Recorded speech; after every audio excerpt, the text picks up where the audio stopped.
Gloria al Señor, que Dios les continúe bendiciendo, mis queridos amigos y hermanos de las redes sociales.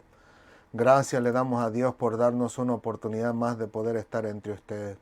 Les ruego una disculpa por entrar tan tarde, sé que estamos un poquito tarde, pero no se preocupe, como siempre le hemos dicho, no vamos a atrasarnos o no vamos a dejar de compartir la palabra del Señor el domingo, al menos que tuviésemos una emergencia o una necesidad o compartiendo con los demás. Los dos canales, perdón, los dos canales también, lo del mío también. Sí, le digo, perdonen la interrupción, es que queremos asegurarnos que todos se escuchen bien por los dos canales y no que tengamos alguna inconveniencia. Y como les decía, a veces los compromisos, las necesidades de nuestros hogares y las limitaciones que tenemos pues nos permiten que nosotros podamos, gracias amor, que podamos atrasarnos un poquito. Pero como les digo, pueden verlo con tranquilidad. Los que no pueden el día de hoy, pueden verlo con tranquilidad el día de mañana, que de igual, de la misma manera va a ser de grande bendición que si lo escucha hoy en vivo o mañana ya en pregrabado o grabado, ¿no? Pero, ¿qué le digo? Estamos contentos y gozosos delante del Señor porque el Señor nos ayuda cada día a seguir adelante, ya sea temprano, a buen tiempo o tarde, pero estamos con la ayuda del Señor sirviéndole y glorificándole para la gloria de su nombre. Amén. ¿Qué les parece si nos vamos directamente a la palabra del Señor? En este caso vamos a hablar de Jesucristo o Cristo, el cual es nuestra Pascua y en los cuales estaremos hablando directamente de los versículos de la Biblia, como yo puse incluso en la descripción del video, donde decía que hoy en día hay muchas organizaciones, muchas personas o muchos sitios, incluso posiblemente religiosos, donde celebran la Pascua con un conejito y con unos huevecillos de colores. Pero la pregunta que yo lanzaba en la descripción, ¿serán estos elementos lo que verdaderamente representan la Pascua de la cual el Señor habla en la Biblia? Así que vamos a compartir la palabra del Señor y ver qué es lo que el Señor nos enseña a través de su palabra. Amén. Como tema de hoy, Cristo, nuestra Pascua, y la lectura con la que vamos a compartir hoy, de la cual le digo no estamos haciendo un seguimiento del libro de Juan, lo vamos a pausar por esta celebración. De la misma manera lo vamos a hacer en Navidad, Año Nuevo y algún festejo que encontremos por el camino. Amén. Pero que le digo, queremos compartir de acuerdo a lo que las personas están compartiendo a nivel nacional o incluso en algunas ocasiones, ¿no? Más allá, en otras naciones. Lectura bíblica, 1 de Corintios capítulo 5, versículo 7, donde se habla de un caso de inmoralidad juzgado y dice así la palabra del Señor, en nombre del Padre, del Hijo, del Espíritu Santo. Amén, amén y amén. Dice, limpiaos pues de la vieja levadura para que seáis nueva masa, sin levadura como sois, porque nuestra Pascua, que es Cristo, ya fue sacrificada por nosotros. Gloria al Señor. ¿Qué les parece si oramos y nos entregamos en la mano del Señor y le pedimos a Dios que nos ayude en esta noche a comprender su palabra y que al mismo tiempo podamos asimilarlo con lo que la gran mayoría de las personas celebran, en este caso en particular en referente a la Pascua, pero que nos ayude a entender si verdaderamente es una buena práctica lo que estamos haciendo en esos festejos? Porque como yo les decía a los jóvenes, hay esa representación que se hace con el conejo y los huevecillos, uh, yo que soy muy preguntón, yo que no soy una persona muy inquieta, que me gusta investigar a profundidad las cosas, descubro que hay en esos elementos hay algo que no es para nada agradable. Pero como yo sé que existen personas que son muy, no quiero decir una palabra que les ofenda, pero que son un poquito sensibles y no podrían soportar la explicación que quería darles o que pudiera darles, prefiero dejarlo así, enfocarme en la palabra del Señor solamente. Y si alguno desea que le compartiera esta explicación, pues tiene la libertad de mandarme un mensaje directo a través del Messenger o incluso en mi cuenta de YouTube. Tiene mi correo electrónico aquí mismo, en Facebook también tiene mi correo electrónico para mandarme ese mensaje, nombre, el primer nombre nada más, número de teléfono, y yo con gusto le llamaré para atrás y le compartiré todas estas cosas que había que pude investigar acerca de estos elementos que nos presentan, ¿no? Ahora bien, ¿qué les parece si oramos y nos entregamos al Señor para que no nos alcance el tiempo? Perdón. Señor, te alabamos, te bendecimos, te glorificamos. Gracias por tu amor y tu misericordia. Gracias por tu bondad y tu verdad. Que tu mano poderosa sea sobre nosotros hoy en este momento, Señor. Que perdones tú, Señor, todos nuestros pecados, toda nuestra maldad, toda nuestra injusticia y nos ayudes a poder estar a cuentas contigo, sabiendo, Señor, que tú eres el único que puede perdonar nuestros pecados. Sabiendo incluso que sin ti estamos perdidos, Señor. Si no fuera por ti, por tu amor, por tu gracia, por tu misericordia, ninguno de nosotros tuviera la oportunidad de ver tu rostro, Señor, porque sabías que en nuestros tiempos la maldad iría en aumento en el corazón del ser humano, como tú lo dijiste, que inicia incluso desde la juventud, y que a nosotros verdaderamente nos haría falta tu palabra para poder tú corregir nuestros caminos a través de ella, ya sea que nos hables directamente de tu palabra a través de tus siervos o incluso directamente con una palabra audible, a través de sueños, de visiones, etcétera, pero que tú sabías, Señor, que en nuestros tiempos habría mucha deficiencia en cada uno de nosotros y nos dejaste tu palabra para que nosotros podamos guiarnos a través de ella para la gloria de tu nombre. Gracias, Padre, nos depositamos en tus manos sabiendo que tú nos enseñarás y nos ayudarás a comprender tu palabra, a digerirla y luego a vivirla, Padre amado. Porque ciertamente, Señor, tú anhelas y deseas que todos y cada uno de nosotros podamos estar a cuentas contigo, para que el día que partamos de este mundo vayamos a tu presencia. Gracias, Señor, a ti te damos toda la gloria, la honra y la alabanza, sabiendo que tu hermoso Espíritu se paseará entre nosotros e irá tocando los corazones, la mente y lo subconsciente de todos nosotros para enseñarnos tu palabra y ayudarnos a comprenderla tal y cual tú la pusiste para que nosotros te glorificáramos con ella. Gracias, Padre amado. A ti sea la gloria, la honra en Cristo Jesús. Amén, amén y amén. Como le dijimos, el tema era Cristo nuestra Pascua y la lectura bíblica la tuvimos en 1 Corintios capítulo 5, versículo 7, donde nos dice que nuestra Pascua, que fue Cristo, ya fue sacrificada por nosotros. Ahora bien, como nosotros podemos ver, necesitamos ir un poquito a la historia para saber y conocer de dónde proviene la Pascua, pero vamos a ir un poquito más allá. Vamos a tratar de hacer buen uso del tiempo para que no nos coja la noche, pero tratar de compartir lo más posible para que sea comprendible para todos y cada uno de nosotros. Nosotros podemos ver, perdón, el azúcar, me tomé un cafecito y el azúcar me está dando comezón. Como nosotros podemos ver en el libro de Génesis, del capítulo 12, nosotros podemos ver en los primeros 3 versículos que Dios hace un llamado a Abraham. Abraham le dice al Señor, vete de tu tierra y de tu parentela y de la casa de tu padre a la tierra que te mostraré y haré de ti una nación grande. Desde allá podemos encontrar los orígenes de dónde vamos a llegar hasta el día de hoy, que es la Pascua, que es nuestro Señor Jesucristo. Luego en el capítulo 15 de Génesis nosotros encontramos que Dios le promete un hijo a Abraham.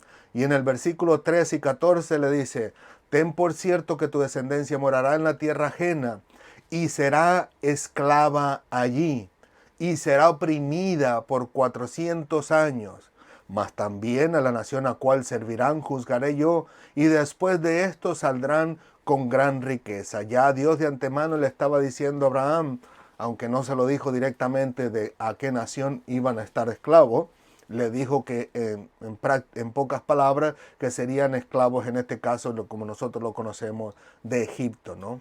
Luego más adelante descubrimos que el bisnieto de Abraham, ahora con H, porque Dios ya le cambió el nombre, antes era Abram sin H y sin una A extra, el bisnieto de él, el cual era José, desde el Génesis capítulo 45, manda a traer a su padre, en este caso el nieto de Abraham, a su padre Jacob, que también le cambió el nombre de Dios y le puso Israel en Génesis capítulo 32, versículos 27 al 28, mandó traer a su padre junto con toda su familia a la tierra de Egipto. Y estuvieron, como nosotros sabemos ahí, por 400 años, como dice el Éxodo capítulo 12, versículo 40. y del cual por supuesto fueron ellos esclavos. El total de personas que entraron ahí como descendencia, en este caso de Jacob, incluyendo a Jacob mismo, fueron 70 personas, pero aquí no se incluyeron a las esposas de sus hijos, se incluyeron a Jacob, sus 12 hijos, y de ahí sus nietos y nietas y los que le salieron, pero no se contaron las esposas de los hijos, así que solo contó 70 por la descendencia de Jacob. Más adelante, tiempo después, 400 años después, 430 años después, encontramos a Moisés, cuando ya conoce él, a pesar de que él fue criado en Egipto por la hija del faraón, ¿no? Fue criado como egipcio, pero nacido de sangre, ¿no? Hebrea. Encontramos a Moisés que ya conoce que los hebreos que están como esclavos son sus hermanos. Ve en una ocasión que un egipcio maltrata a uno de sus hermanos. Él mira para los lados, mira y descubre que no hay nadie que lo ve, según él, no lo ve nadie. Mata al egipcio liberando, en este caso, liberando al hebreo. Ahora bien, digo yo, mira entre comillas, porque no sabemos si alguien más lo miró sin que él se diera cuenta, o el mismo hebreo que lo liberó comentó cómo había sido liberado por Moisés, pero que había matado, en este caso, al egipcio. Luego se sabe de ese asesinato y llega a los oídos, en este caso, del faraón. Y faraón, como fue un egipcio el que fue muerto, buscó a Moisés para matarlo. Moisés huye a la tierra de Madián, allá se casa con Séfora. Séfora le da un hijo, el cual llama Gersón, y dice así, porque dijo, forastero soy en tierra ajena. Y eso lo encontramos en Éxodo capítulo 2, versículos 11 al 12.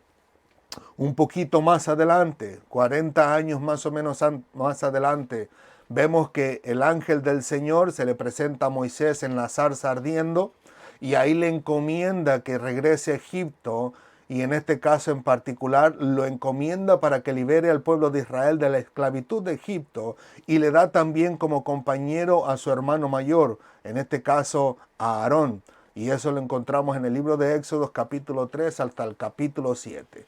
Después de eso, nosotros podemos encontrar que en esa encomienda, y que les digo, lo voy a abrir como un paréntesis, porque es una nota para mí muy importante en cuanto a lo que Dios va a hacer después, porque cuando Dios lo encomienda a Moisés, descubrimos que luego vienen las 10 plagas sobre el pueblo de Egipto, pero de ahí nos pasamos una información que es bien importante y que nos relata el por qué Dios ejecuta, en este caso, esos juicios al pueblo de Egipto por causa de Israel. Y eso nos lo narra el Señor a través de Moisés en el libro de Éxodo, capítulo 4, versículos 21 al 24. Y dice así, 21 al 23. Y dijo Jehová a Moisés, cuando hayas vuelto a Egipto, mira que hagas delante del faraón todas las maravillas que he puesto en tu mano. Pero dice, cuando hayas vuelto, entonces le está diciendo a Moisés, tú no estás en Egipto todavía, estás aquí conmigo. Te voy a enviar a Egipto, y cuando vayas a Egipto vas a hacer todas las maravillas que yo he puesto en tu mano. Pero yo, dice, endureceré su corazón. Luego vamos a hablar de esa palabra endurecer. Pero ahora seguimos adelante. Dice, endureceré su corazón de modo que no dejará ir al pueblo. Entonces le continúa diciendo, versículo 22, y dirás a Faraón, Jehová ha dicho así, Israel es mi hijo, mi primogénito. Y la que me llama mucho la atención y que me marcó mucho al estudiar esta palabra es el versículo 23, que le dice, ya te he dicho que dejes ir a mi hijo para que me sirva, mas no has querido dejarlo ir. Aquí yo voy a matar a tu hijo, tu primogénito. Noten que Dios le está diciendo que le diga a Faraón que ya Dios le había dicho a Faraón antes de enviar a Moisés. Aquí Moisés todavía no es enviado. Si usted ve los versículos, usted descubre que Moisés todavía no está en Egipto, todavía no sale para allá, todavía ni siquiera se encuentra con Aarón, que luego se le encuentra más adelante. Pero que le digo, En este caso en particular, Dios le dice a través a Moisés que le diga al faraón, ya te avisé anteriormente, ya te dije que dejaras al pueblo de Israel libre, pero no has querido, en este caso, soltar a mi pueblo Israel. Por eso es que Dios le dice a Moisés en el versículo 21, yo endureceré su corazón de modo que no dejará ir al pueblo. Pero esta palabra endurecer lleva otra connotación que también dice que es fortalecer.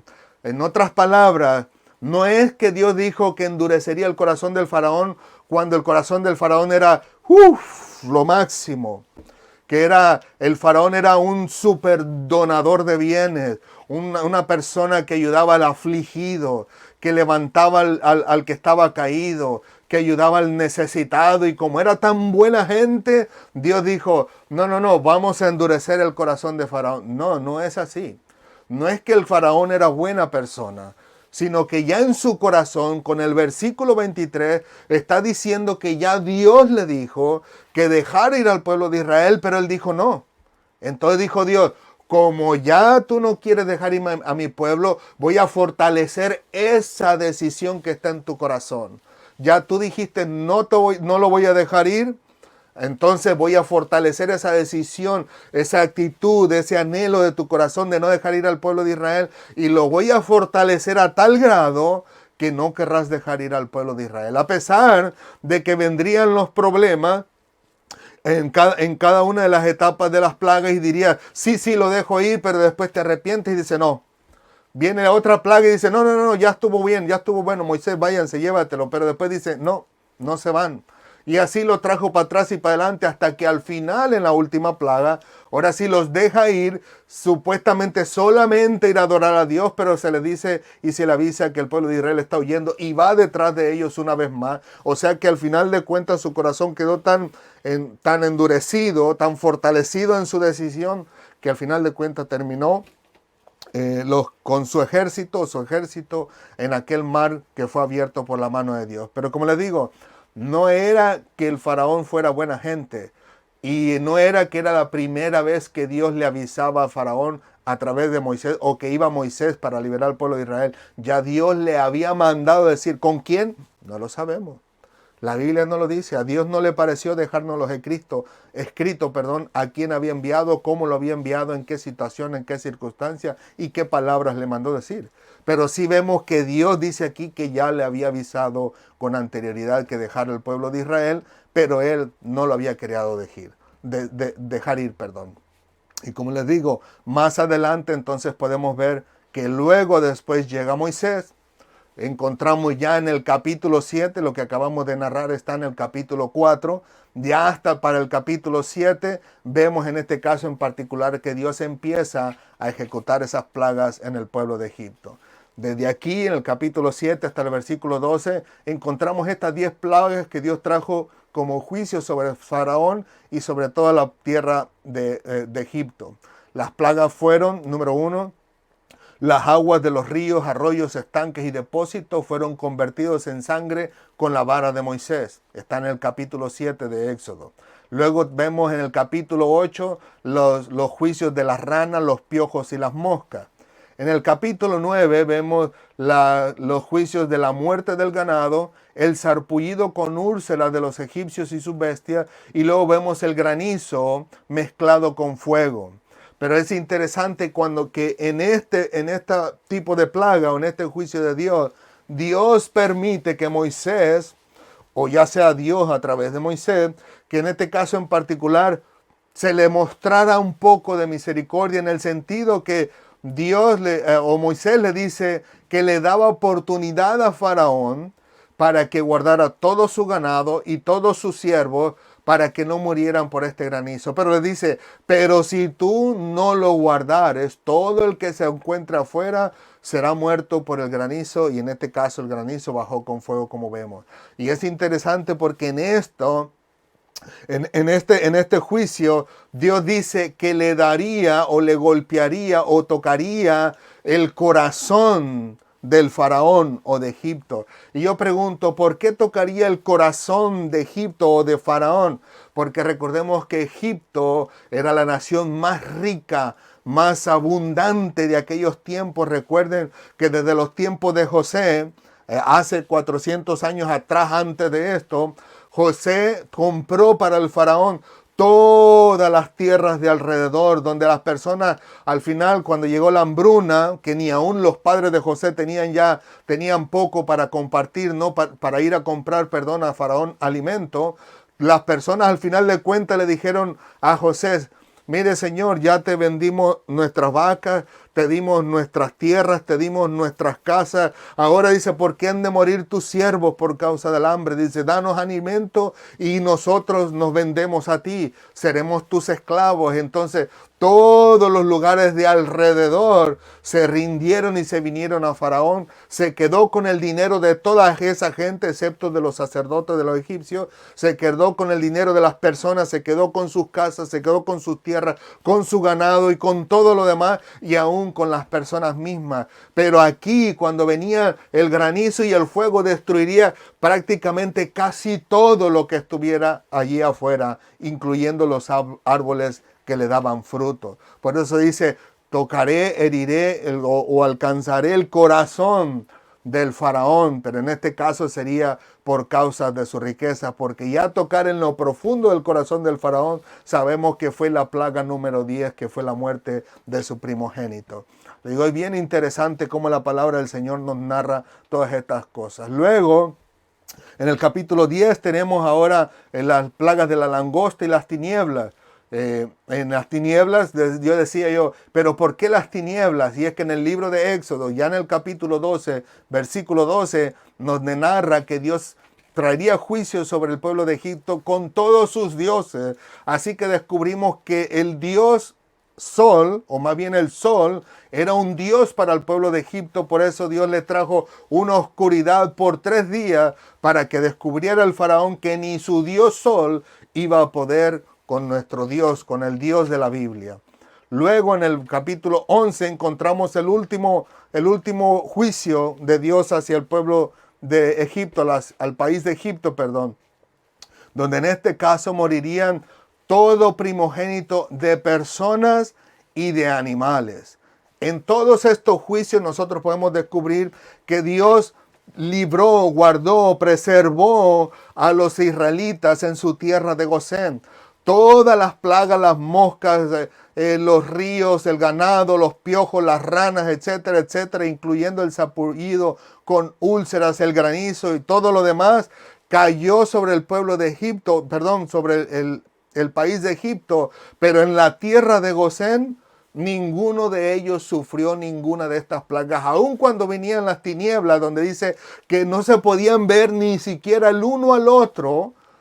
En el pueblo de Israel, en este caso en la tierra de Gosén, dice que ellos tenían luz, tenían claridad. Así que no había ningún problema con ellos, mostrando Dios que hacía diferencia entre el pueblo de Israel y entre los egipcios.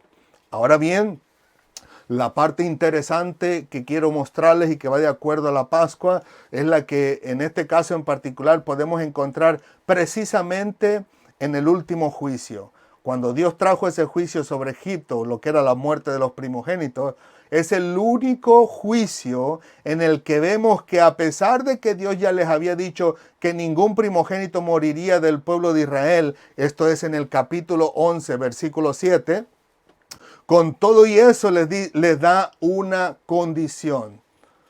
Y dice una condición, si ya Dios había prometido que ninguno de sus primogénitos y que ni siquiera ningún perro movería su lengua. Y me causó en gracia cuando leí que ningún perro movería su lengua. Y digo yo, ¿por qué? Entonces me vino a mi mente, ¿cómo es que quedan los perros cuando están muertos en la calle? Con la lengua de fuera. Pero Dios le dijo, de Israel nadie morirá, ningún primogénito, ni siquiera un perro moverá su lengua. Así que a pesar de eso que el Señor había anunciado, ya sea por promesa o ya sea que Dios, que ve todas las cosas, ve el pasado, el presente y el futuro, él sabía que el pueblo de Israel se iba a someter a lo que Él mandara. Entonces, a pesar de eso, el Señor le da esta condición, o en este caso, que lo vamos a leer en los siguientes versículos. Nosotros podemos ver en este caso en particular que ya en Éxodo capítulo 12, versículos 1 al 28, se nos habla de la Pascua.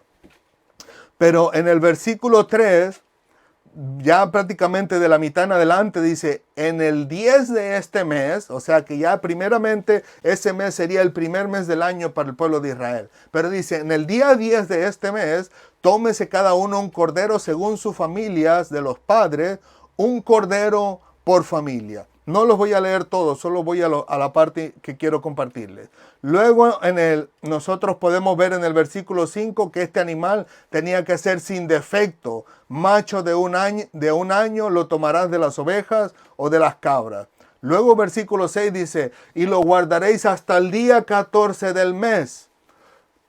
Hasta el día 14. O sea que tenían desde el día 10 hasta el día 14 para revisarlo, para inspeccionarlo, para estudiarlo, ver si está bien, si está perfecto, si no hay mancha, si no hay defecto, si no hay ninguna enfermedad, si no hay alguna cosa rota en él. Así que tenían esos 4 días para hacer esas inspecciones.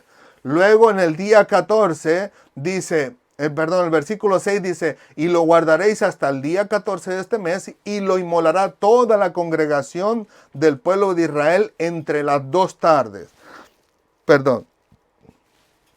Versículo 7, y tomarán de la sangre, y la pondrán en los 2 postes del dintel, en los 2 postes y en el dintel de las casas en lo que han de comer. Y es aquí donde nosotros vemos ya desde aquí la condición que Dios les estaba dando al pueblo de Israel, que tomarían de esa sangre, de ese cordero o de esa cabrita, y lo untarían en los 2 postes y en el dintel de la casa donde lo habían de comer. Luego el versículo 11, y lo comeréis así, ceñidos vuestros lomos, vuestro calzado en vuestros pies y vuestro bordón en vuestra mano, y lo comeréis apresuradamente. Es la Pascua de Jehová, pues yo pasaré aquella noche por la tierra de Egipto y heriré a todo primogénito de la tierra de Egipto, así de los hombres como de las bestias, y ejecutaré mis juicios en todos los dioses de Egipto, yo Jehová. Pero el versículo 13 le dice, y la sangre os será por señal en las casas donde vosotros estéis. Y dice, y veré la sangre y pasaré de vosotros, y no habrá en vosotros plaga de mortandad cuando hiera la tierra de Egipto. Pero allí está la condición, y le dice que cuando él vea la sangre en esa casa, no traería muerte sobre los primogénitos de esa casa. Así que la condición estaba que aún el pueblo de Israel iba a pasar por esta situación, pero la salvación estaba en que tenía que poner esa sangre de ese cordero sin mancha, perfecto, sin defecto, en los postes de su casa y en su dintel, para que nadie pudiera sufrir, en este caso en particular, la muerte de su primogénito. En este caso en particular. Y sabemos que también en este caso les dijo, nadie podía salir de afuera de aquella casa. Entonces, ¿qué pasaría si alguien salía de la casa y era el primogénito de la familia, vamos a suponer, de la familia de Moisés? Moría. ¿O qué pasaría si hubiera una casa, aunque fuera de los israelitas, y no tuviese esa sangre? Moría. Porque la condición de parte de Dios era, y cuando vea esa sangre en los postes y en los dinteles, pero ¿qué pasa si no estaba y no la veía? Moría. Así que es el único juicio en el que venía Dios sobre Egipto, pero que Israel pudiera estar involucrado si no ejecutaba esta condición. Versículo 17, y guardaréis la fiesta de los panes sin levadura, porque en este mismo día saqué vuestras huestes de la tierra de Egipto. Versículo 22, y tomad un manojo, aquí ya es Moisés dándole las indicaciones, y tomad un manojo de hisopo y mojadlo en la sangre que está en un lebrillo, y untad el dintel y los 2 postes con la sangre que está en el lebrillo, y ninguno de vosotros salga de las puertas de su casa hasta mañana. Note que no tenía que salir de esa protección que estaba en los dinteles por causa de esa sangre. Se salía de la puerta de su casa, se salía de la protección, lo encontraba en el camino y moría. Versículo 23. Porque Jehová pasará hiriendo a los egipcios, y cuando vea la sangre en el dintel y en los 2 postes, pasará Jehová a aquella puerta y no dejará entrar al heridor en vuestras casas para herir. O sea que miraría Dios la sangre y no dejaría pasar, en este caso, la muerte al primogénito de esa casa. Y si no estaba esa casa con esa sangre en las puertas, en los postes y en el dintel. Así que podríamos ver la consecuencia al no atender estos requisitos, y pudiéramos decir que Dios le estaba pidiendo al pueblo de Israel. Luego continúa el versículo 26. Y cuando os dijeren vuestros hijos, ¿qué es este rito vuestro? Vosotros responderéis, es la víctima de la Pascua de Jehová. Interesante. Luego hablemos de ello. Dice, el cual pasó por encima, también hablaremos de eso. Dice, de las casas de los hijos de Israel en Egipto, cuando hirió a los egipcios y libró nuestras casas. Así que estos tenían que pasarle esta información a sus descendientes cuando les miraran hacer esta fiesta y le preguntaran, ¿qué es esta fiesta que estamos haciendo? Bueno, esta fiesta se trata de la víctima de la Pascua de Jehová, cuando pasó por encima de las casas de los hijos de Israel en Egipto y cuando los hirió a los egipcios, pero a nuestras casas las libró, las protegió, las guardó, las perdonó. Luego nosotros podemos encontrar a través de los estudios, como le digo, es muy bueno que nosotros compartamos o estudiamos, lo que Dios ha puesto en otro siervo de Él a través de sus libros, predicaciones, enseñanzas, etc. Y ahí descubro que la palabra pasá, que procede de pesá, se traduce como Pascua, y que es la palabra que se usa aquí cuando Dios dice en este caso que Él pasará por encima o librará o perdonará esa casa cuando viera la sangre. Luego esta palabra pasá o pesá, que significa Pascua, se parece mucho a una palabra egipcia que es pesh, P-E-S-H, que significa extender las alas sobre. O sea, no extenderlas para irlas volando, sino que la extendía sobre algo o alguien. Y esto nos recuerda incluso a nuestro Señor Jesucristo cuando dice en Mateo capítulo 23, versículo 23, cuando hace el lamento sobre Jerusalén, que dice, Jerusalén, Jerusalén, que matas a los profetas y apedreas a los que te son enviados. ¿Cuántas veces quise juntar a tus hijos como la gallina junta sus polluelos debajo de sus alas y no quisiste? ¿De qué manera pone la gallina sus alas sobre sus polluelos? En 2 maneras. Una, por amor, como cuando nosotros vemos que en el día, cuando cae la noche, viene la gallina y llama a sus polluelos y se acurruca a ella y viene y trata de poner a los pollitos debajo de sus alas por el amor que tiene a ellos. Número 2, por su protección. No sé a cuántos de ustedes, a mí se me ha tocado ver la oportunidad, ¿cuántos de ustedes ha visto una gallina que tiene polluelos y uno trata de acercársele? La gallina rápido extiende sus alas así, como protegiendo a sus polluelos para que usted no le haga daño. Usted trata de acercarse y la gallina va y se le avienta y le tira picotazos y le tira con los pies para aruñarle y rápidamente viene otra vez para proteger otra vez a su polluelo. Pues sabes, es interesante que nosotros podemos descubrir que Jesucristo era lo que le quería hacer al pueblo de Israel, pero que también al mismo tiempo podemos ver que hay un personaje que se llama Arthur W. King, que dice que se usa esta palabra en el sentido que lo usa Isaías capítulo 31, versículo 5, donde dice, como las aves que vuelan, así amparará Jehová de los ejércitos a Jerusalén, amparando, librando y preservando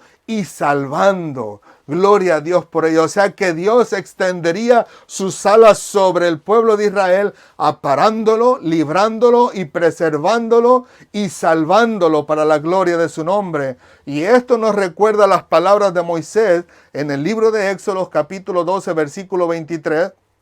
Cuando estamos hablando de las palabras de la Pascua, dice al final del versículo 23, dice, perdón, déjame leerlo completo, dice, porque Jehová pasará hiriendo a los egipcios y cuando él vea la sangre en el dintel y en los dos postes, pasará Jehová a aquella puerta, dice, y no dejará entrar al heridor en vuestras casas para herir. En otras palabras, Jehová Dios de los ejércitos no era simplemente pasar por encima de, o sea, en otras palabras, era la casa y miraba las manchas de la sangre en los postes y en el dintel, y no era Jehová diciendo, oh, aquí está la sangre, oh, no lo voy a tocar, como saltando, como diciendo, lo miro, pero no lo toco, no, sino más bien muestra que Jehová, en este caso en particular, estaba amparando, librando y preservando y salvando al primogénito de esa casa, como si lo estuviese protegiendo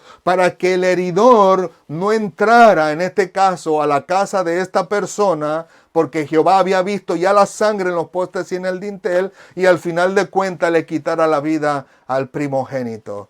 Le digo, es bien interesante, bien emocionante poder encontrar todas estas enseñanzas en la palabra del Señor y que al final de cuentas nos ayuda para ver nosotros verdaderamente en las prácticas que estamos haciendo si son verdaderamente de acuerdo a lo que Dios nos deja en su palabra. Así que la 10ª plaga es la última y la única que contiene condiciones o requisitos, si quiere llamarlo así, para que los judíos pudieran salir de Egipto con vida. El de que cada judío debiera pintar el marco y los dinteles de su casa con el fin de que Dios pudiera ver la sangre y pasar por alto, ya sea en este caso perdonar o eximir esa casa y no permitir que el heridor entrara y le quitara la vida al primogénito de esa casa. De esta manera, podemos decir que la Pascua es una fiesta o celebración de la salvación, ya que en este día, por la sangre del Cordero, el pueblo judío fue liberado del cautiverio de Egipto.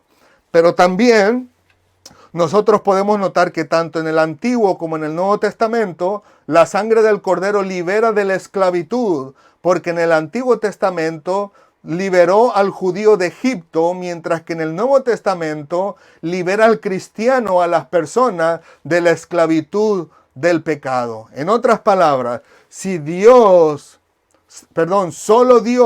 si Dios nos ve marcados a nosotros con la sangre de Jesucristo, pasará por alto nuestros pecados. Y con esto no, quiero decir que seremos perdonados. No es que pasará por alto ignorando nuestros pecados. No es como diciendo, oh, está pecando, me voy a hacer de la vista gorda como que no le vi. No. Sino que pasará por alto, perdonará nuestros pecados cometidos. Obviamente nosotros tenemos que aprender a vivir sin estar pecando. Pero como le digo, cuando Él ve la sangre marcada de Cristo en nuestros corazones o en nuestras vidas, Él también nos dará la vida eterna, como nosotros podemos verla en diferentes versículos de la Biblia, ¿no?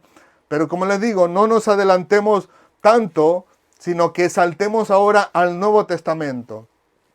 El apóstol Pablo en la carta a los Colosenses, capítulo 2, versículos 16 y 17, cuando se habla de la plenitud de vida en Cristo, dice así: por lo tanto, nadie os juzgue en comida o en bebida, o en cuanto a los días de fiesta, luna nueva o días de reposo, todo lo cual es sombra de lo que ha de venir, pero el cuerpo es de Cristo. Pero note que dice al inicio del 17, todo lo cual es sombra de lo que ha de venir. Hay una versión de la Biblia, en este caso en particular, me parece que es la Biblia de Dios para Todos.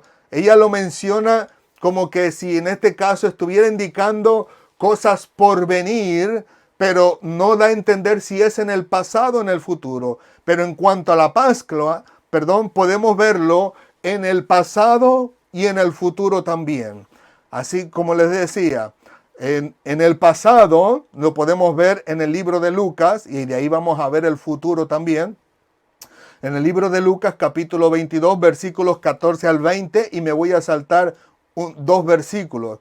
En el 14 empieza así: en este momento es cuando se dice que el Señor instituyó la cena.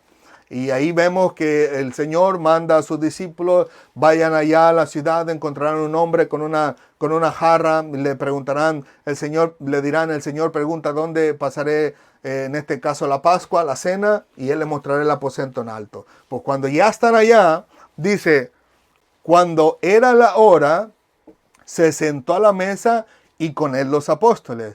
Y les dijo: cuánto he deseado comer con vosotros esta Pascua antes de que padezca. Versículo 17.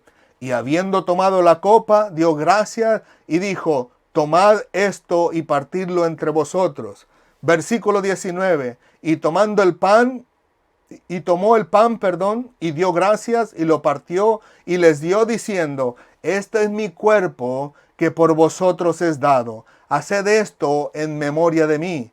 De igual manera, después de que hubo cenado, tomó la copa diciendo: esta copa es el nuevo pacto en mi sangre que por vosotros se derrama. Note que Cristo está celebrando la Pascua, pero Él mismo está diciéndole: yo mismo soy vuestra Pascua.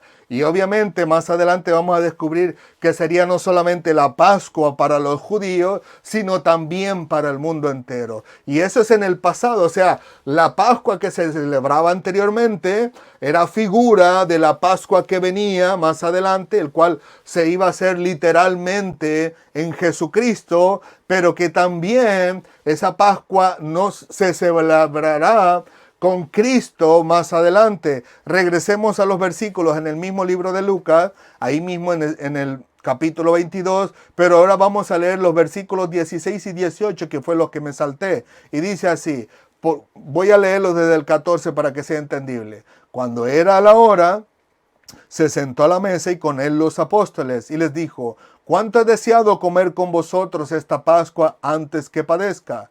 Porque os digo, versículo 16, porque os digo que no la comeré más hasta que se cumpla en el reino de Dios. Así que Jesucristo se abstiene de comer la Pascua hasta que la cumpla en el reino de Dios. Pero ¿qué dice en el versículo 18? Pero voy desde el 17 para que sea comprensible.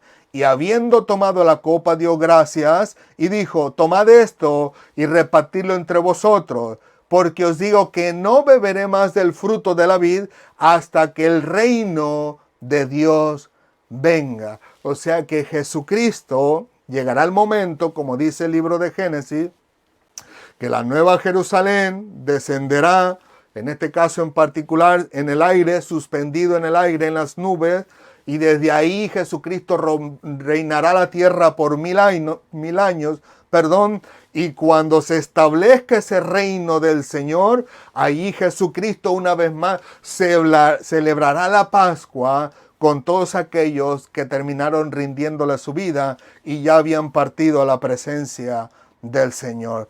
Qué maravilloso nosotros poder descubrir en la Biblia que nuestro Jesucristo es nuestra Pascua, que se celebró literalmente en Cristo, y que llegará el momento oportuno donde hoy en día la celebramos con nosotros, entre hermanos, pero que llegará el momento donde la volveremos a celebrar con Jesucristo mismo en presencia de nosotros. Y como les digo, nosotros hasta el día de hoy podemos, en este caso en particular, celebrar de esta Pascua, y lo vamos a ver más adelantito. Aunque se cumplió en Jesucristo, nosotros la seguimos celebrando hasta el día de hoy. No al estilo del judío, pero sí en este caso al estilo que el Señor Jesucristo nos lo muestra en este libro de Lucas, capítulo 22, versículo 14 al 20, y que luego podemos recordar al apóstol Pablo, donde él dice que lo recibió del Señor mismo. Ahora bien, nosotros podemos ver una vez más que Jesucristo es la Pascua de todo cristiano. ¿Por qué? Porque nosotros podemos recordar que había ciertas condiciones que tenía que cumplir aquel cordero. Número 1 era que tenía que ser inspeccionado para que fuera perfecto. Éxodo capítulo 12, versículos 3 al 5. Número 2, que tenía que ser inmolado por toda la congregación. Éxodo capítulo 12, versículo 6. Número 3, que este cordero tenía que ser muerto para usar su sangre para liberar al pueblo de Israel como señal para Dios. Éxodo capítulo 12, versículo 7. Y que también los huesos suyos no tendrían que ser quebrados de este sacrificio. Y lo encontramos en Éxodo capítulo 12, versículos 43 al 46. Y que con Cristo nosotros podemos ver que fue exactamente de la misma manera.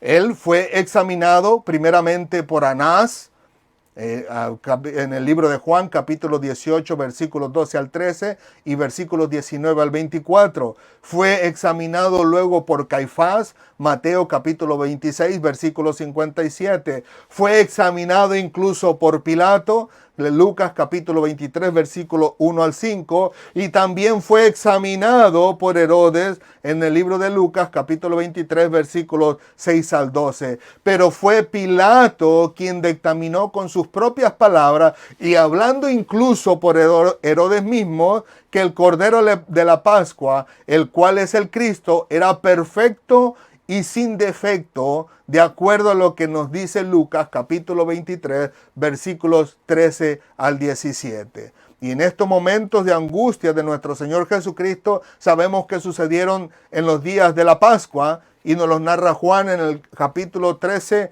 hasta el versículo 19. Pero el que nos da la clave en particular es el capítulo 18, versículo 39, donde Pilato le dice: ahora bien, en vuestra Pascua ustedes siempre les liberamos a alguien. ¿A quién quieren que les libere? O sea que Jesucristo en el día de la Pascua ya estaba pronto a ser inmolado de acuerdo al libro de Juan.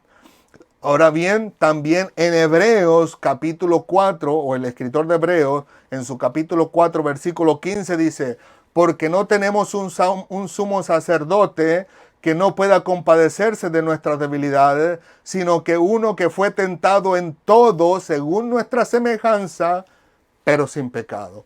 Así que no solamente estos dirigentes sabían que el Cordero de la Pascua, o el Cordero Pascual que era Cristo, era perfecto y sin defecto, sino que el Señor lo hace notar a sus siervos también, y el escritor de Hebreos nos dice que era totalmente sin pecado, a pesar de haber sido tentado en las tentaciones a nuestra semejanza.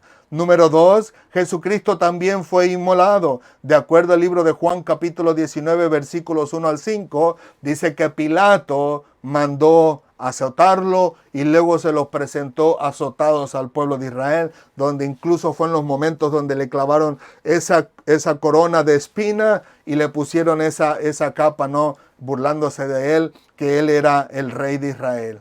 También, número 3, él fue muerto y derramó su preciosa sangre, de acuerdo al libro de Juan capítulo 19, versículo 33, la primera parte. Pero que también en ese versículo y en el versículo 36 podemos descubrir que también no se quebró ningún hueso suyo. En la segunda parte del 33 dice que lo encontraron muerto y no hubo necesidad de que quebraran sus huesos, porque sabemos que por causa del día de reposo estas personas no podían permanecer colgadas ahí enteras.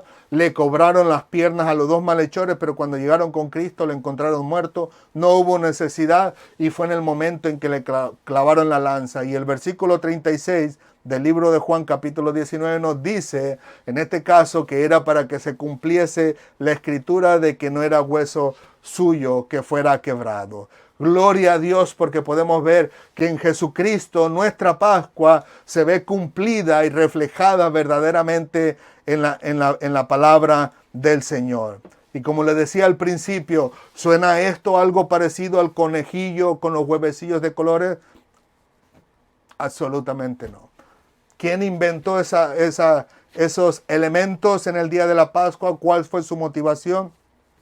No lo sé, pero no tiene absolutamente nada que ver con nuestro Señor Jesucristo. Y como les digo, uno de los elementos para mí se ven muy aberrantes por lo que tratan de transmitir con ese elemento de esa Pascua. Pero les digo, yo reconozco que hay personas que hay muy sensibles y que pudieran estar detrás de nuestras pantallas y que no quisiera lastimar su sensibilidad y al final de cuentas tener una mala perspectiva de nosotros, sino como les digo, solamente mándeme un mensaje directo a través del Messenger, su primer nombre, su número de teléfono y con gusto le llamaremos. Pero si está en otro país que fuese Estados Unidos, por favor déjenos la alada o el código de su país para que pudiéramos hacer esa llamada de manera directa y explicarle en personal, de persona a persona, porque yo creo que es una aberración lo que tratan estas personas de mostrarnos en público al aire libre y que muchas personas ni siquiera se percatan de ese significado tan aberrante que se celebra con ese conejillo y esos huevecillos de colores. Que le digo, fue muy difícil para mí compartirlo con los jóvenes, pero tenía que compartirlo con ellos. Así que le digo, como jóvenes maduros, entiendan que para mí es muy difícil querer compartirles esto, pero quería compartírselo para que ustedes tuvieran cuidado de hacer este tipo de celebraciones. Ahora bien, continuamos con la clase. Es por eso por lo que también vemos al apóstol Pablo hablando de lo que recibió de parte del Señor en cuanto a la cena del Señor en 1 Corintios capítulo 11 versículos 23 al 26, donde dice así: porque yo recibí del Señor lo que también os he enseñado, que el Señor Jesús, la noche que fue entregado, tomó pan y habiendo dado gracias, lo partió y dijo: tomad, comed, este es mi cuerpo que por vosotros es partido, haced esto en memoria de mí. Asimismo también tomó la copa después de haber cenado, diciendo: esta copa es el nuevo pacto en mi sangre, haced esto todas las veces que la bebieres en memoria de mí.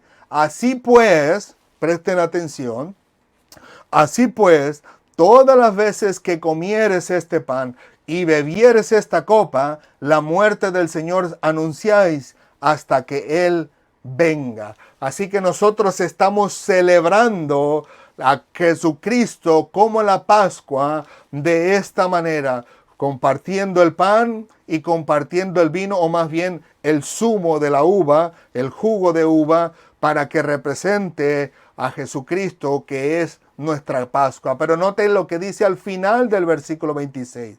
La muerte del Señor anunciáis hasta que Él venga. Y yo me pregunté, ¿pero por qué anunciar la muerte de Jesucristo? ¿Por qué no anunciar mejor la vida y el caminar de Cristo antes de su muerte? Cómo Él hizo milagros y proezas, cómo caminó entre los afligidos y los restauró, entre los enfermos y los sanó, entre el necesitado y los ayudó, entre las personas viudas que habían perdido a su único hijo que les podía sustentar y al final de cuentas le revivió al hijo.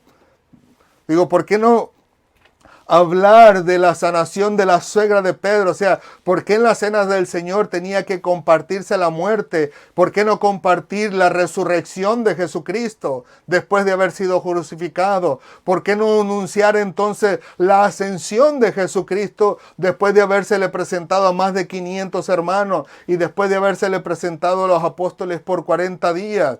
¿Por qué no mejor hablar entonces de la vida celestial de Cristo Jesús? ¿Por qué hablar de la muerte? Y digo yo, ¿por qué? Y descubro que en la palabra del Señor nos dice así. En el libro de Mateo, dice Jesucristo en el capítulo 26, versículo 28, cuando está en esa cena con sus discípulos. Dice, porque esto es mi sangre del nuevo pacto, que por muchos es derramada para remisión de pecados. Así que es a través de la muerte en que vemos a Jesucristo que derrama hasta la última gota de su preciosa sangre para liberarnos completamente del pecado. Eso no se ve en la vida de Cristo. Eso no se ve en su caminar. Eso no se ve cuando sana a los enfermos. Eso no se ve cuando revive a los muertos. Eso no se ve cuando es ascendido al cielo. Eso no se ve en su resurrección. Y no se ve tampoco en la vida celestial de Cristo. Se ve solamente en su muerte. Es de allí que también vemos a Juan en su primera carta, en este caso podríamos decir primera de Juan capítulo 1 versículo 7, cuando dice así: pero si andamos en luz como Él está en luz, tenemos comunión unos con otros, y la sangre de Jesucristo, su Hijo, nos limpia de todo pecado. También el libro de Hebreos, y les dejo de tarea para que lean del libro de Hebreos capítulo 8 hasta el capítulo 10 para que vean el contexto, porque las palabras que les voy a compartir van después de cuando se habla de la purificación de las cosas en el templo, pero que ahí, le digo, va a incluir el contexto y se nos refiere a Jesucristo. En el Hebreos capítulo 9, versículo 22, segunda parte, dice: y sin derramamiento de sangre no se hace remisión. O sea que si no había ese derramamiento de sangre en la antigüedad y se ponía en los dinteles y en los postes de las casas, no había remisión de esa casa. El primogénito moría. Sin el derramamiento de la sangre de Jesucristo no hay remisión de nuestros pecados. Así que Jesucristo es nuestra Pascua. Así que podemos deducir y terminar deduciendo esto, si quieres escucharlo así, que en el libro de Éxodo, capítulo 12, versículos 1 al 2, la Pascua marcaba el nuevo comienzo del año y un nuevo comienzo para los israelitas. Cuando antes estaban siendo esclavos de Egipto, con la Pascua ellos estaban marcando con esa fiesta, o Dios marcando en ellos con esa fiesta, el nuevo comienzo del año, pero también el nuevo comienzo de los israelitas. Ese comienzo a esos lugares donde el Señor le decía que se los había dado por promesa, aún desde Abraham, y que ahí fluía la leche y miel. Así que emprendían una nueva vida, en este caso en particular, estos israelitas. Y nosotros podemos ver que en Cristo Jesús también de la misma manera, cada creyente es una creación o una criatura nueva, como dice 2 de Corintios capítulo 5 versículo 17, dice: de modo que si alguno está en Cristo, nueva criatura es. Las cosas viejas pasaron, he aquí todas son hechas nuevas. Así que antes de Jesucristo, de su sangre, éramos esclavos del pecado, pero ahora con Cristo también emprendemos una vida nueva, una creación nueva para la gloria de Dios. Pero que lo importante o lo interesante es que no es solamente para unos y otros escogidos, sino que esta liberación del pecado es para todo aquel que decida recibir a Jesucristo, como continúa diciendo 2 de Corintios capítulo 5, pero del versículo 18 y al 19, dice así: y todo esto proviene de Dios, quien nos reconcilió consigo mismo por Cristo y nos dio el ministerio de la reconciliación. Versículo 19, que Dios estaba en Cristo reconciliando consigo al mundo, no tomándoles en cuenta a los hombres sus pecados, y nos encargó a nosotros la palabra de reconciliación. Pero note que dice que Dios estaba en Cristo reconciliando consigo al mundo, no tomándoles en cuenta a los hombres sus pecados.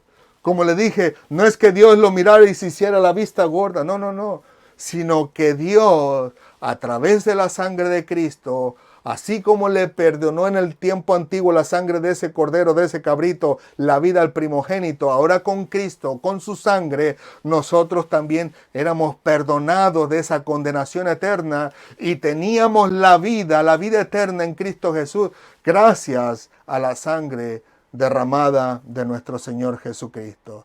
Pero como siempre, no quisiera irme sin compartir con ustedes la palabra del millón.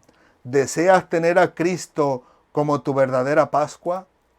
Ya que ahora conocemos que Cristo es nuestra Pascua, ¿deseas tenerla en la vida o deseas ignorarla como en muchas ocasiones lo has hecho y hasta el día de hoy sigues viviendo el mismo estilo de vida, como que si Cristo todavía no hubiese derramado su sangre para liberarnos de esos pecados que todavía nos persiguen hasta el día de hoy y que muchos todavía siguen acarreando y que solo Dios sabe hasta dónde los acarrearán, pero que el día de hoy Dios nos da la oportunidad en Cristo Jesús de ser cubiertos con la sangre del Cordero para que seamos perdonados de nuestros pecados, de nuestra vida vieja y antigua que no debe de estar en nosotros ya más, y entrar y vivir y disfrutar y gozar esa vida nueva, la vida eterna que tenemos en Cristo Jesús.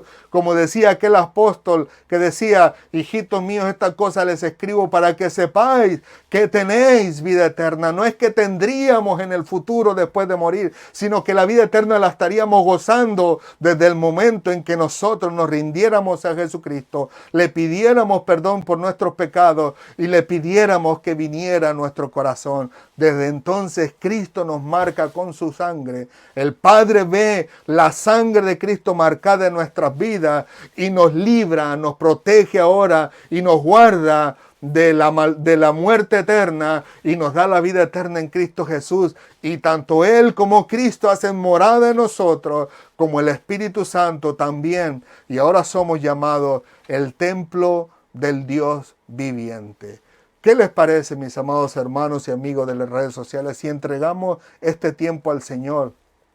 Y al orar, oramos para que el Señor nos guíe y nos ayude. Y si hay alguno que todavía o que es nuevo en nuestros canales, en estas redes sociales o en YouTube, y que todavía no le entrega su vida a Cristo, que permita el Señor en su misericordia que pueda rendirse al Señor para que pueda experimentar esta nueva vida en Cristo Jesús y pueda disfrutar de nuestro Señor Jesucristo, el cual es nuestra verdadera Pascua. Inclinemos nuestro rostro, por favor. Señor, te alabamos, te bendecimos, te glorificamos. Gracias, Señor, por tu amor y tu misericordia. Gracias por tu bondad y tu verdad. Tú sabías, Señor, que te necesitaríamos a ti mucho más, Señor, que los que te necesitaron antes, porque la maldad de nuestro corazón va en aumento desde nuestra juventud y llegaría el momento, Señor, donde en estos tiempos el amor de muchos llegaría a enfriarse. Pero te damos gracias por dejarnos tu palabra. Gracias por dejarnos al Consolador, al Espíritu Santo, para que nos guíe a toda la verdad. Gracias, Señor, por tus siervos, aquellos que dieron su vida para que tu palabra llegara hasta nosotros. Pero sobre todas las cosas, muchas gracias por dar al Señor Jesucristo por nuestros pecados, para que Él sea nuestra Pascua, para que nosotros podamos ser liberados de la esclavitud de nuestros pecados, porque como dice Cristo, el que practica el pecado, esclavo desde el pecado. Pero gracias por Jesucristo, porque ahora que podemos clamar a ti y decirte que por favor nos perdones, que nos perdones todos nuestros pecados y que nos ayudes a vivir una vida recta, santa y justa delante de ti, donde incluso la santificación vendrá a través de la experiencia que tenemos contigo, a través de los días, a través de nuestra vida. Pero llegará el momento donde culminará, donde no pecaremos ya más porque estaremos en tu presencia y ahí arriba dice que no entra nada corruptible. Gracias, Padre amado, te rogamos por aquellas personas que todavía no se rinden a ti. Ayúdales, Padre, toca su mente, su corazón y su subconsciente y ayúdales a entender que tanto como nosotros como ellos necesitamos de ti, necesitamos de tu salvación, necesitamos ser marcados con la sangre del Cordero para ser perdonados nuestros pecados y obtener la vida eterna. También a los que se han apartado, Señor, ayúdalos a volver a ti. Si ellos están entre nosotros, toca sus vidas, Señor, y ayúdales a entender que no hay otra solución que rendirnos a ti, Señor. Porque lejos de ti o separados de ti, a lo único que vamos es a esa condenación eterna, Señor. Y a los que todavía estamos en ti y nos esforzamos cada día por vivir una vida recta, justa y santa delante de ti, a pesar de nuestras debilidades y defectos, síguenos dando la la fortaleza, la sabiduría, el entendimiento y el valor para seguir adelante glorificando tu nombre en todas las cosas que tú pusieras delante de nosotros, en ese propósito que tienes para nuestras vidas. Gracias, Padre, te alabamos, te bendecimos y te glorificamos porque tú abres nuestros ojos para que celebremos la verdadera Pascua que es nuestro Señor Jesucristo. Gracias, Padre amado. A ti sea toda la gloria, la honra y la alabanza en Cristo Jesús. Amén, amén y amén. Gloria al Señor. Que Dios les bendiga, mis queridos amigos y hermanos de las redes sociales. Sé que iba un poquito rapidito, pero como usted puede ver, era bastante información y queríamos abarcarlo todo para que usted no se quedara medio lleno ni medio vacío, sino que pudiera recibir lo mejor de la palabra de Dios para la gloria de Dios y en este caso para el beneficio de sus almas. Así que una vez más, muchísimas gracias por permitirnos entrar en sus hogares, en sus oficinas o donde quiera que usted se encuentre. Y muchísimas gracias por tomar un poco de su valioso tiempo para estar entre nosotros. Recuerden que Cristo les ama y nosotros también. Y si Dios los permite, nos vemos las próximas semanas. Hasta pronto y que Dios les bendiga grandemente.